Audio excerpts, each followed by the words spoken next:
मनुवादी लोग खुलेआम इस देश के दलित, पिछड़े, आदिवासी, वंचित वर्गों को एक संदेश देना चाहते हैं कि तुम चाहे जितनी मर्जी ऊंची कुर्सी पर पहुंच जाए, चाहे तुम इस देश के राष्ट्रपति बन जाओ, चाहे आप इस देश के मुख्य न्यायाधीश बन जाओ, चाहे आप आईएएस आईपीएस बन जाओ, लेकिन ये जातिगत उत्पीड़न आपका जारी रहेगा, आपके साथ पक्षपात होता रहेगा, क्योंकि देश के सारी संस्थाओं के ऊपर आरएसएस का कब्जा हो गया है और आरएसएस देश का संचालन मनुस्मृति से करना चाहती है। इस वजह से इनका इतना मनोबल बढ़ा हुआ है। पूरे देश के अंदर हजारों जगह इन घटनाओं के खिलाफ प्रदर्शन हुए हैं। जनता क्या कर सकती है? कोई भी समाज एक आजाद देश में जहां संविधान के हिसाब से देश चलता है, संविधान के तहत जो उसको अधिकार है, वो असेंबल होकर अपनी आवाज बुलंद कर सकता है, धरने प्रदर्शन कर सकता है। वो काम पूरे देश के अंदर आंदोलन हो रहे हैं। लेकिन एक जो मानसिकता समाज के अंदर बनी है, जिस मानसिकता के तहत इंदर मेघवाल को गला छूने पर हत्या कर दी गई 2022 में, जितेंद्र मेघवाल की मूंछ रखने पर हत्या कर दी गई, घोड़ी पे बारात निकालने के ऊपर दलितों पे हमले होते हैं। इसका मतलब यह है कि आप कितने भी बड़े बन जाएं, आपकी प्रताड़ना होगी। सब मानवता पसंद जो लोग हैं, जो मानवतावादी लोग हैं, संविधानवादी लोग हैं, उन सबको एकजुट कर रहे हैं। दलित, पिछड़े, वंचित वर्गों को एकजुट कर रहे हैं, जिनकी भी हकमारी है, उत्पीड़न है, उनको एकजुट कर रहे हैं और संवैधानिक तरीके से हम अपनी लड़ाई को लड़ रहे हैं। तो मैं आगाह कर देना चाहता हूँ केंद्र की सरकार को, इस तरह की बदतमीजियों से बाज आए, हमारे लोगों को उत्पीड़न बंद करे, हमारे लोगों के जो हक अधिकार बनते हैं उनको सुनिश्चित करे, वरना जो आप आग लगा रहे हो, एक दिन इस आग में आप लोग भी जल जाओगे। सभी को नमस्कार। सबसे पहले तो सभी मीडिया बंधुओं को नमस्कार करता हूं, आपका स्वागत करता हूं। आज जम्मू के अंदर, जम्मू और कश्मीर के अनुसूचित जाति के लोगों के साथ जो उत्पीड़न की घटनाएं बढ़ गई हैं, उनको नौकरियों में प्रमोशन नहीं मिलता, उनको फोर्थ क्लास एम्प्लॉयमेंट पूरी तरीके से आउटसोर्स है। लेकिन इसके साथ साथ, आउटसोर्स होने के साथ साथ, सफाई कर्मचारी व अन्य फोर्थ क्लास एम्प्लॉइज को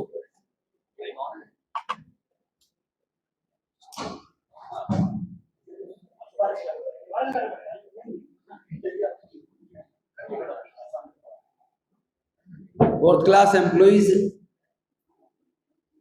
विशेष रूप से सफाई कर्मचारी आदि, पहली बात तो total fourth class employment outsource है और ठेकेदार उनका पूरा मेहनताना भी नहीं देता, उसका भी आधा पैसा खा जाता है। धारा 370 खत्म होने के बाद जम्मू कश्मीर का राज्य का दर्जा चले जाने के बाद दलित उत्पीड़न की घटनाएं और भी ज्यादा बढ़ गई है। सुप्रीम कोर्ट की जजमेंट के बावजूद नौकरियों के अंदर प्रमोशंस अनुसूचित जाति के लोगों को नहीं मिल रहे हैं। 1971 में जो लैंड रिफॉर्म हुआ था,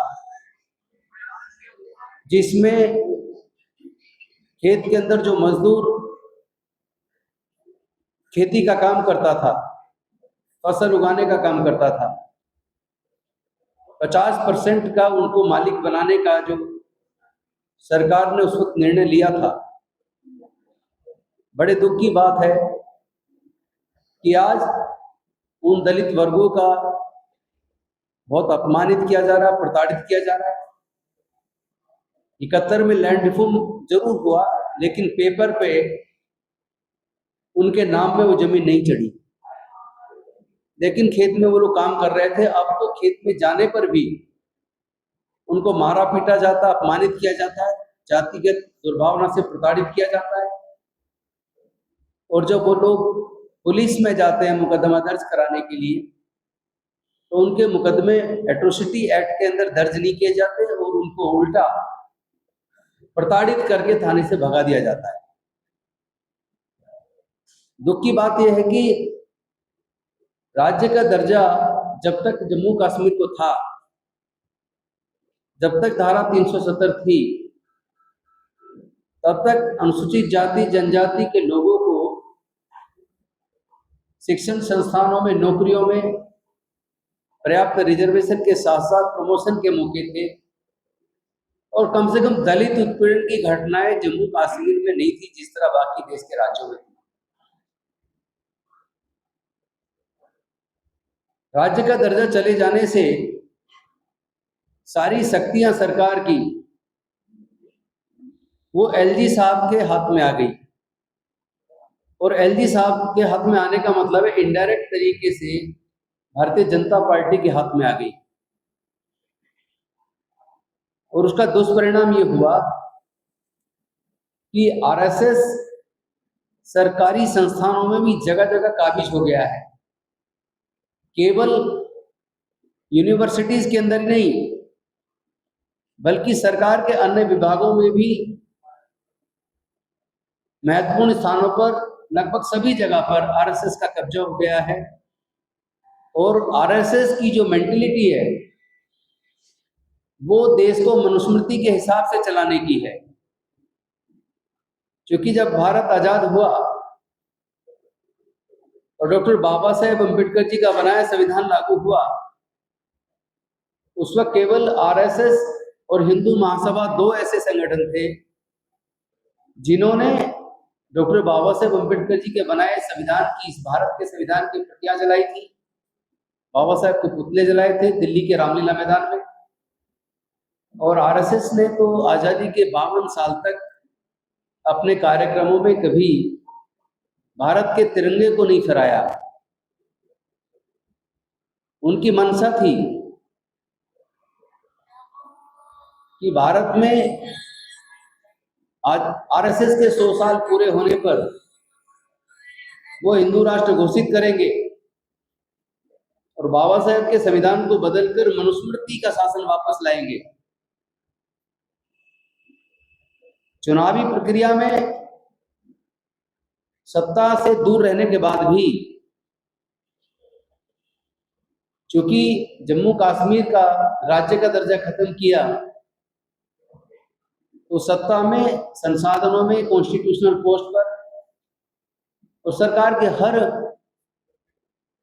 विभाग में आरएसएस ने कब्जा कर लिया है। और मनुस्मृति की भावना के तहत दलितों का उत्पीड़न बहुत तेजी से जारी है। आपको सबको याद होगा, शहीद भगत अमरनाथ जी और जोगाराम जी जैसे लोगों ने रिजर्वेशन, अनुसूचित जाति के रिजर्वेशन व उनके हक अधिकार के लिए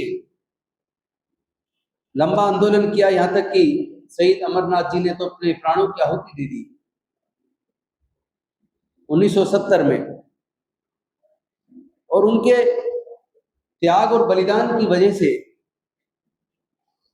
जो जम्मू कश्मीर के अंदर अनुसूचित जाति के लोगों को हक और अधिकार मिले थे, अनफॉर्चुनेटली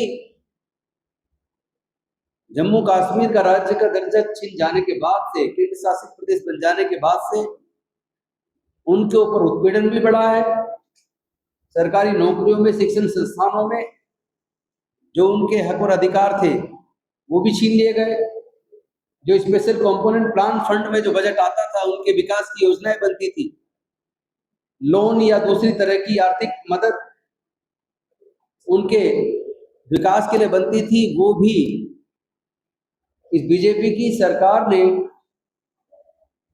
धीरे धीरे स्पेशल कंपोनेंट प्लान फंड और ट्राइबल सब प्लान फंड को लगभग पूरी तरीके से कट कर दिया है। और इन वर्गों की जो विकास की योजनाएं उस फंड से चला करती थी, वो योजनाएं भी लगभग बंद हैं। और ये भी दुख की बात है कि पूरे देश के अंदर मंडल कमीशन की सिफारिशें लागू हैं, लेकिन जम्मू एंड कश्मीर एक ऐसा राज्य है जहां अभी तक भी मंडल कमीशन की सिफारिशें लागू नहीं हुई है, जिसकी वजह से जो पिछड़े वर्ग हैं, पिछड़े वर्गों की हकमारी हो रही है। उनको जो उनका हक मिलना चाहिए था, वो हक उनको नहीं मिल पा रहा है। हम लोग आज इस प्रेस कॉन्फ्रेंस के माध्यम से केंद्र की सरकार से मांग करते हैं, क्योंकि इनडायरेक्ट तरीके से देखा जाए तो पूरे जम्मू एंड कश्मीर पर बेशक से अभी गठबंधन की सरकार है, नेशनल कॉन्फ्रेंस और कांग्रेस की सरकार है, लेकिन